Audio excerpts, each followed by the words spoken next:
మిత్రులారా నమస్తే. అరవింద్ కేజ్రీవాల్కి మళ్ళీ బెయిల్ దొరికిందండి సుప్రీంకోర్టులో. Course this is in interim bail. ఇది తాత్కాలిక బెయిలే కావచ్చు. ఇంతకుముందు కూడా మేలో సుప్రీంకోర్టు ఇచ్చింది, అది ఎన్నికల సందర్భంగా. ఇప్పుడు మళ్ళీ తాత్కాలికమైనటువంటి బెయిల్ని మంజూరు చేసింది. అయితే ఈ ఈ ఈ బెయిల్ మంజూరు చేయడాలు, బెయిల్ తిరస్కరించడాలు ఇవన్నీ కూడా చూస్తూ ఉంటుంటే మనకు చాలా సందేహాలు కలుగుతున్నాయి, చాలా ప్రశ్నలు ఉదయిస్తున్నాయి. నాకే కాదు, మీకు కూడా ఉదయించవచ్చు. సగటు మానవుడిగా నాకు కలిగినటువంటి ప్రశ్నలు మీ ముందు ఉంచుతాను. న్యాయ నిపుణులు ఎవరైనా ఉంటే, చట్టం తెలిసినటువంటి వాళ్ళు ఉంటే చెప్పండి.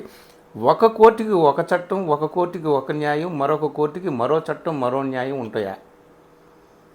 అంటే ఒక వ్యక్తి విషయంలో ఒక న్యాయం, ఒక వ్యక్తి విషయంలో మరో న్యాయం ఉంటుందా? ఈ అరవింద్ కేజ్రీవాల్ విషయంలో చూస్తూనే మనకి ఇట్లాంటి ప్రశ్నలన్నీ కూడా వస్తున్నాయన్నమాట. ఎప్పుడో ఏప్రిల్లో హైకోర్టు ఆయనకి బెయిల్ రిజెక్ట్ చేసింది. అలాగే మేలో సుప్రీంకోర్టు బెయిల్ మంజూరు చేసింది. ఆ బెయిల్ మంజూరు చేసినప్పుడు కూడా ఆయన అధికారంలో ఉన్నటువంటి ముఖ్యమంత్రి, పదవిలో ఉన్నటువంటి ముఖ్యమంత్రి ఎన్నికల్లో ప్రచారం చేయడం అనేటటువంటిది ఆయనకి ఇవ్వాలి, అవకాశం ఇవ్వాలి. అప్పుడు కూడా ఒక మాట చెప్పింది ఏంటంటే, his life and freedom both are sacrosanct, అంటే పరమ పవిత్రమైనటువంటివి అని చెప్పి అప్పుడు కూడా సుప్రీంకోర్టు వ్యాఖ్యానించింది. సరే, తర్వాత ఎన్నికల ప్రచారం ముగిసిన తర్వాత ఆయన మళ్ళీ సరెండర్ అయిపోయాడు. ఆ తర్వాత మళ్ళీ బెయిల్ పిటిషన్ మూవ్ చేశారు. తర్వాత లోవర్ కోర్టు జూన్లో బెయిల్ మంజూరు చేస్తే హైకోర్టు ఆ బెయిల్ని రద్దు చేసింది. తర్వాత సిబిఐ మళ్ళీ అరెస్ట్ చేసింది ఆయన్ని. సిబిఐ మళ్ళీ అరెస్ట్ చేసినప్పుడు ఇంతకుముందు పిఎంఎల్ఏ చట్టం కింద అరెస్ట్ చేశారు, సెక్షన్ 19. సో ఆ పిఎంఎల్ఏలో ఉన్నటువంటి సెక్షన్ 19 ఏంటో తెలుసు. ఎవరి మీద అయినా సరే, ఎట్లాంటి వ్యక్తి మీద అయినా సరే, ఎంత గొప్ప పదవిలో ఉన్నటువంటి వాళ్ళైనా సరే, ఎలాంటి విచారణ లేకుండా, ఎలాంటి వివరణలు లేకుండా ఆయన్ని అరెస్ట్ చేయొచ్చు, జైల్లో పెట్టవచ్చు. ఆ సెక్షన్ 19 దాని సంగతి, దాన్ని అట్లా ఉంచుతాం. సో హైకోర్టు మళ్ళీ అప్పుడు రిజెక్ట్ చేస్తే మళ్ళీ ఇప్పుడు సుప్రీంకోర్టు మళ్ళీ బెయిల్ ఆయనకి మంజూరు చేసింది. మంజూరు చేస్తూ మళ్ళీ అదే మాట చెప్పింది, అతని జీవితం, వ్యక్తిగత జీవితము, అతని స్వేచ్ఛ సర్వోన్నతమైనటువంటివి, సాక్రోసాంక్ట్ అనేటటువంటి పరమ పవిత్రమైనటువంటివి అనే మాటని సుప్రీంకోర్టు వాడింది. ఇక్కడ ప్రశ్నలు ఏమిటాయంటే, ఒక్కొక్క వ్యక్తికి, ఒక్కొక్క జైలుకి, ఒక్కొక్క న్యాయం, ఒక్కొక్క చట్టం ఉంటుందా? ఒక కోర్టు ఒక రకంగా తీర్పిస్తే, మరో కోర్టు మరో రకంగా తీర్పిస్తే, ఒక కోర్టు బెయిల్ తిరస్కరిస్తుంది, ఒక కోర్టు బెయిల్ మంజూరు చేస్తుంది. హైకోర్టు, లోవర్ కోర్టు ఒకలాగా, హైకోర్టు ఒకలాగా, సుప్రీంకోర్టు ఒకలాగా. ఏమిటి ఇదంతా? ఏమైనప్పటికీ కేజ్రీవాల్ విషయంలో మాత్రం మనకు ఎదురవుతున్నటువంటి ఈ ప్రశ్నలు చాలామందికి అప్లై అవుతాయి అన్నమాట. హేమంత్ సోరెన్ జార్ఖండ్ ముఖ్యమంత్రిని అరెస్ట్ చేశారు కదా, ఒక ల్యాండ్ డిస్ప్యూట్ విషయం, చిన్నదే. అరెస్ట్ చేశారు, జైల్లో పెట్టారు. పాపం ఆయన్ని ఎలక్షన్ సమయంలో బయటకు కూడా రానివ్వలేదు, ప్రచారం చేసుకునేటటువంటి అవకాశం కూడా ఇవ్వలేదు.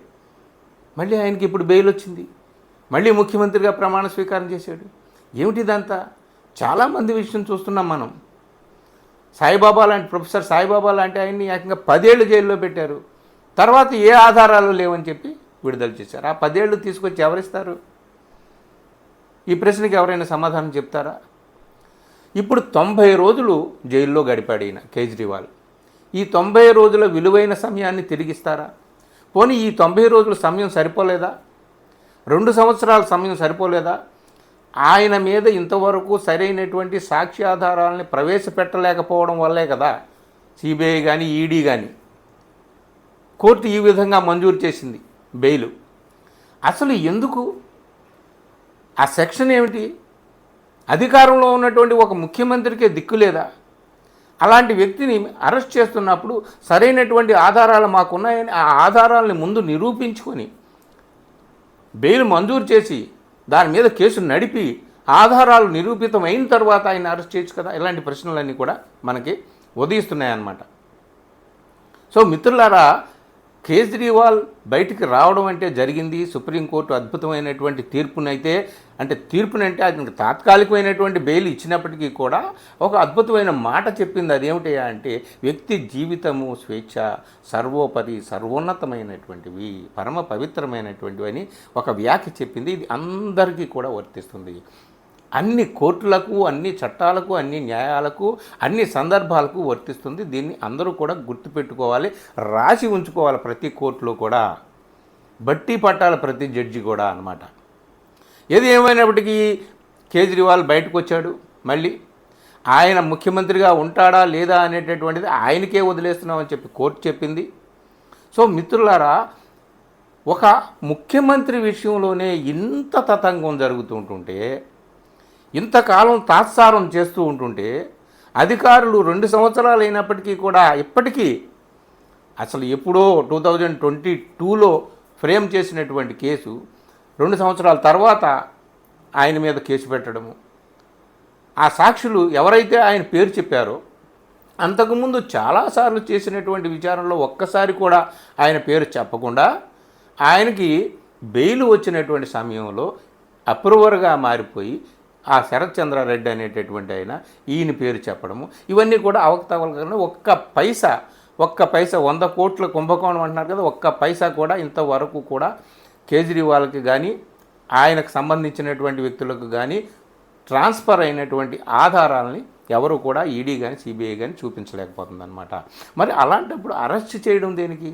అరెస్ట్ చేయకుండా ఆరోపణలు ఫ్రేమ్ చేసి ఏవైతే ఉన్నా దాని మీద కేసుని నడిపి ఆధారాలు నిరూపితమైన తర్వాతే అరెస్ట్ చేయొచ్చు, జైల్లో పెట్టచ్చు కదా. ఎవరైనా సరే చట్టం ముందు న్యాయం ముందు ఎవరైనా సరే ఒకటే కదా.